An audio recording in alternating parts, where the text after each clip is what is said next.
fires off a certain state inside of you. And there are all kinds of anchors, you know, a spinning red light, the sounds of a siren, the American flag, a policeman in uniform, someone saying, "Can I see your driver's license?" Those are all different kinds of anchors, triggers. And the way they get created is real simple. Take a look at this. If you look up here, when an anchor is created, it's anytime someone is in an intense state. What an intense state means is when your whole body's involved. States that are intense are like depression, joy, ecstasy, happiness. Anytime your whole body is associated to a certain feeling, you're in an intense state. So anytime somebody's in any kind of intense state, positive or negative, if while they're in that state, someone else comes by and does something over and over and over again, consistently, while you're in that feeling mode, like say snapping your fingers, then they can come back later and snap their fingers and you'll feel the same way because you link that stimulus directly to the state. That's what Ivan Pavlov did. His idea was that you could condition the human nervous system or an animal's nervous system to respond automatically on cue. He took a bunch of dogs. He triggered these dogs to be in a certain state of hunger. He did it primarily by putting food in front of these dogs when they're very hungry. While they're at the peak of this state of hunger, what did he do? He rang a bell, rang a bell, rang a bell. In other words, he conditioned them so that while they were in the peak of this experience, he consistently provided some unique sound. Till pretty soon he didn't need food. He could just ring a bell, and instantly the dog had saliva. Here are the keys to anchoring. There are basically two keys. Number one, to have somebody be anchored, they have to be in a state where the whole body is involved. So let's try something. Let's anchor some nice states in. Let's sit right now the way you'd be sitting. Change your state. If you felt really, really excited about something, really excited, with total positive expectation, and breathe the way you'd be breathing if you have total positive expectation. And what I want you to do is I want you to take your right hand and I want you to snap your fingers when you're at the peak of that state.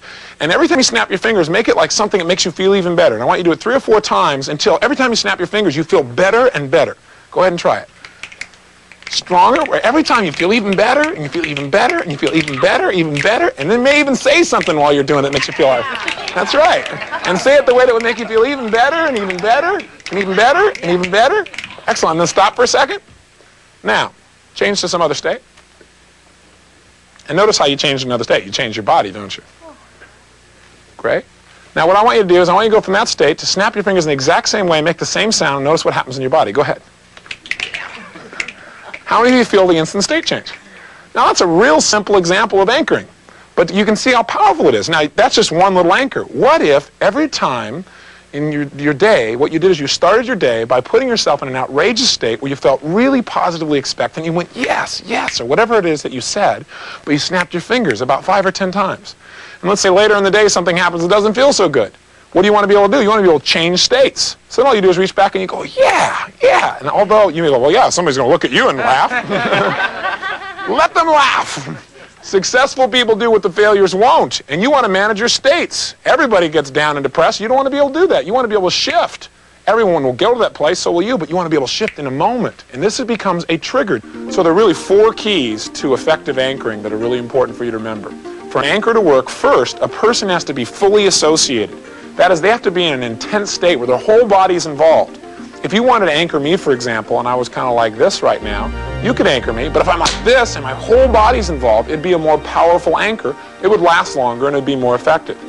The second key to anchoring is you must apply your trigger. That is, you must make the sound or whatever it is you're using to link to the emotion. You have to do it right at the peak of that person's emotional state.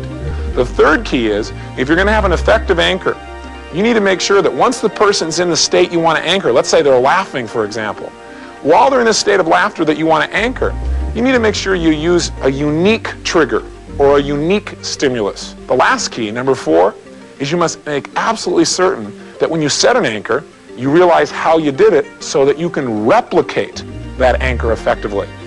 Let's move on to one more piece here. And that is, let's go on to something that's kind of fun, and that's phobias. Phobias are really great. Because with phobias, what happens is, a lot of people think phobias are these uncontrollable responses. And they are for most people. When a person has a phobia, what happens is they have a fear that's literally overwhelming to them. They really don't have much control over it physically or emotionally.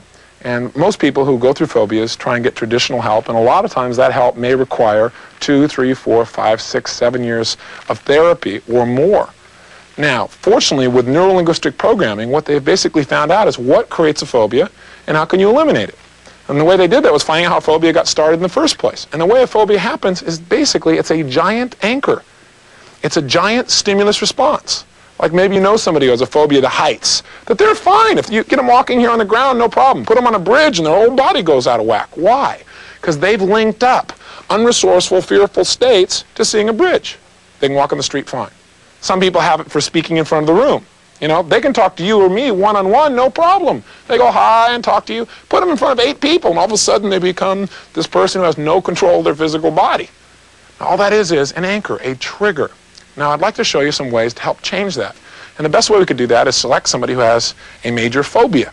And so I've scoured this group before we started, and I found a woman who has a major phobia. And her phobia is for snakes. So she's been willing to stretch and go for it here. She's a little afraid, as some of you have been seeing here earlier. And we're going to bring her up here and work with her. Would you invite Pat up here?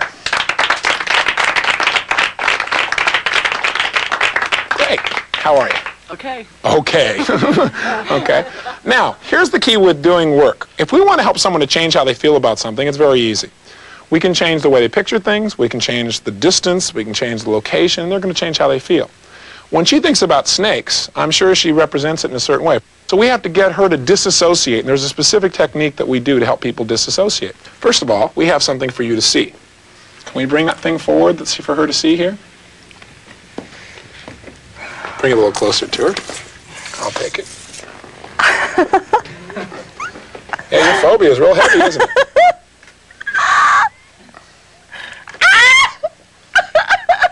Say hello. Hello.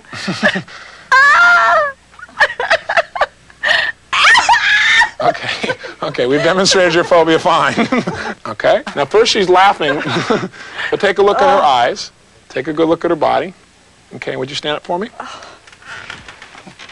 And how do you feel right now? Upset and nervous and afraid. Okay, you don't have to cry. Okay. I didn't do this to make you unhappy. I just wanted you so that you could see the difference and they could see the difference. Now look at the way she's holding it. How is she able to do that?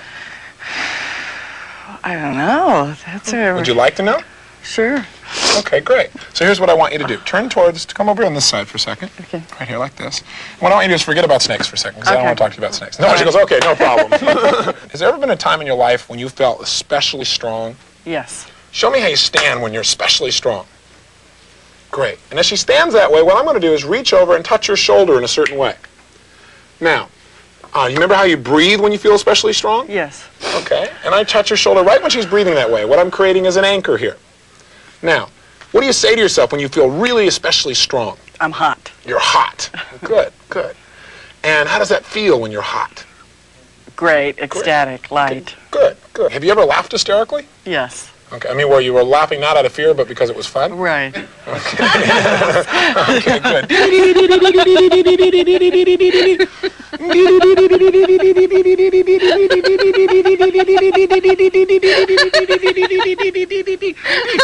We've got her to laugh, and while she's laughing, we're touching her in a certain way, over and over again, like Ivan Pavlov and the dogs. So now she's not laughing, and I go, and you see she starts to laugh again. I can touch her here, and she feels those feelings again. In fact, you can see where her body goes. Okay? So what I've done is just got her to feel a certain way and do what she can do for herself. Touch her in a certain way at that moment, so I can touch her and make her feel that way. Can you feel what happens when I touch you there? What do you feel? Absolutely. I just automatically feel lighter. Okay. Just like at peace. And by the way, when she says lighter and at peace, can you also see the lighter and at peace? It's like determination, right? The same kind of state. Okay, now here's what I'd like you to do. I'd like you to close your eyes. I'd like you to imagine that you've just gone to the most beautiful theater of your life. And I want you to sit down in this chair as you sit down in that theater and make it a really enjoyable, comfortable theater. And make it be a huge screen way out there in front of you. And then I want you to feel as if you're floating out of your body. And why am I having her float out of her body? Because I want her to disassociate. I don't want her to be where she feels anything. I want her to pull away from that, step out of the picture. So I want you to float out of your body and float up into the control room. And I want you to look down from the control room and see your body down there, sitting in that chair.